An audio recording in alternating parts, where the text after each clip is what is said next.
welcome to Putri Elina's channel. So, hari ni Putri nak tanya korang ada masalah menggeledek ke? Mestilah kan? Kalau tak, takkanlah you all sampai dekat channel Putri ni. Okay, so hari ni Putri nak share dengan korang tips yang paling berkesan untuk korang kempiskan perut. Okay, tips Putri ni adalah tips yang paling selamat untuk korang amalkan. Bukan hanyalah mitos-mitos yang mengarut-ngarut. Okay, so kebanyakan daripada kita memang menghadapi masalah perutnya buncit, termasuklah Putri sendiri. Okay, tapi Alhamdulillah sekarang perut Putri dah semakin mengecil, tak macam dulu lagi. Okay, nanti Putri share dengan korang cara Putri kuruskan badan dengan selamat. Okay, kebanyakan orang, especially orang yang dah kahwin, memang akan mengalami masalah perut buncit. Jadi, jom kita tengok macam mana cara mudah untuk you all amalkan dan jadikan ia sebagai amalan seharian you all untuk you all kempiskan perut dengan selamat. Tips yang pertama ialah kurangkan pengambilan makanan berlemak. Tahu tak you all, sebenarnya makanan berlemak yang paling banyak kita ambil setiap hari datangnya daripada nasi. Setiap hari wajib kita makan nasi, tak kira lah Melayu, Cina ataupun India, sebab nasi adalah makanan ruji kita rakyat Malaysia. Anda perlulah mengurangkan pengambilan nasi. Nasi yang kita makan akan bertukar menjadi glukos dan simpan menjadi lemak di dalam badan kita, di mana ia akan menyebabkan perut kita buncit. Okey? Anda perlu lebihkan makan makanan yang lebih berkhasiat seperti sayur-sayuran dan buah-buahan. Amalkan juga pengambilan makanan yang kaya dengan omega 3, di mana omega 3 ni membantu memecahkan lemak-lemak dekat saluran darah kita dan dapat mengurangkan masalah perut buncit.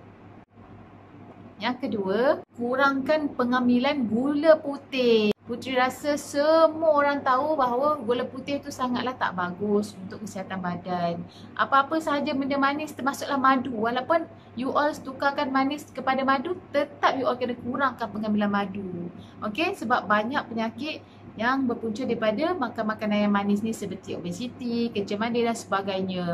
Jadi, wajib tahu kurangkan pengambilan gula putih setiap hari dalam kehidupan you all. Amalkan sehingga seumur hidup you all. Yang ketiga, anda digalakkan mengambil makanan yang berfiber tinggi. Okey, kenapa ambil makanan yang tinggi kandungan fiber? Sebab fiber ini berupaya untuk menyerap kandungan air dan menyebabkan perut kita sentiasa berasa kenyang. Jadi kuranglah kita makan. Jadi apa contoh-contoh makanan yang tinggi fiber? Banyak sebenarnya makanan yang tinggi fiber. Salah satunya yang ramai orang tahu adalah sayur-sayuran dan buah-buahan. Selain itu, you all juga boleh mengambil makanan yang tinggi serat seperti oats, kacang dan buah-buahan yang sedap seperti pisang, apple dan sebagainya. Jadi jangan lupa ambil makanan yang tinggi serat dalam diet seharian you all.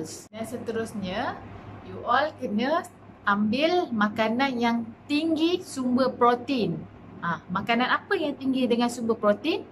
Makanan-makanan seperti ikan, daging, kacang soya, kekacang dan sebagainya.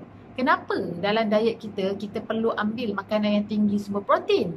Sebab protein ini membantu meningkatkan hormon yang menyebabkan perut kita rasa kenyang. Hormon peptide tu. Dia akan menyebabkan kita akan kurang rasa lapar. Otot you all pun akan terbina dan badan you all akan membentuk dengan cantik. You all pernah tak rasa stres sangat-sangat, dan bila you all rasa stres, apa you all fikir untuk hilangkan stres you all tu? You all mesti rasa macam stresnya aku nak cari makanan sedap lah. Makanan apa yang sedap?